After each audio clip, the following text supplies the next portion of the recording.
கோயில்களை எந்த ஜாதியும் உரிமை கோர முடியாது என உயர்நீதிமன்றம் கருத்து தெரிவித்துள்ளது. இது தொடர்பான முழுமையான விவரங்களோடு எமது செய்தியாளர் ஸ்டெஃபி இணைந்திருக்கிறார். வணக்கம் ஸ்டெஃபி, இந்த வழக்கின் முழு விவரங்கள் என்ன? வணக்கம் பத்மநாபன். நாமக்கல்லில் ஒரே நிர்வாகத்தின் கீழ் இயங்கி வந்த மாரியம்மன், அங்காளம்மன் மற்றும் பொன் காளியம்மன் கோவில்களிலிருந்து பொன் காளியம்மன் கோவிலை தனியாக பிரிக்க வேண்டும் என்று கணேசன் என்பவர் சென்னை உயர்நீதிமன்றத்தில் வழக்கு ஒன்றை தாக்கல் செய்திருந்தார்.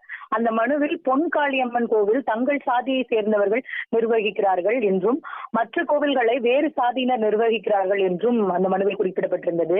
இந்த வழக்கை விசாரித்த நீதிபதி பரத சக்கரவர்த்தி சாதியை நிலைநிறுத்தும் வகையில் தாக்கல் செய்யப்பட்டுள்ள இந்த வழக்கை ஏற்றுக்கொள்ள முடியாது என்று கூறி தள்ளுபடி செய்துள்ளார். மேலும் அவர் தனது உத்தரவில் கோவில் என்பது அனைவருக்கும் பொதுவானது, அனைத்து பக்தர்களும் கோவிலை நிர்வகிக்கலாம், வழிபடலாம் என தெரிவித்துள்ளார். சாதி என்பது மத பிரிவு அல்ல. சாதி பாகுபாட்டில் நம்பிக்கை கொண்டவர்கள் மத பிரிவு என்ற போர்வையில் வெறுப்பை வெளிப்படுத்துகிறார்கள், பிரிவினைக்கான மைதானமாக கோவிலை பயன்படுத்துகிறார்கள் எனவும் நீதிபதி தனது உத்தரவில் குறிப்பிட்டுள்ளார். பெரும்பாலான பொது கோவில்கள் குறிப்பிட்ட சாதியினரின் கோவில்கள் என முத்திரை குத்தப்பட்டுள்ளன. எந்த சாதியும் கோவில்களுக்கு உரிமை கோர முடியாது. கோவிலை சாதி அடிப்படையில் நிர்வகிப்பது மத நடைமுறையும் அல்ல எனவும் நீதிபதி தனது உத்தரவில் குறிப்பிட்டுள்ளார். முழுமையான விவரங்களுக்கு நன்றி ஸ்டெஃபி.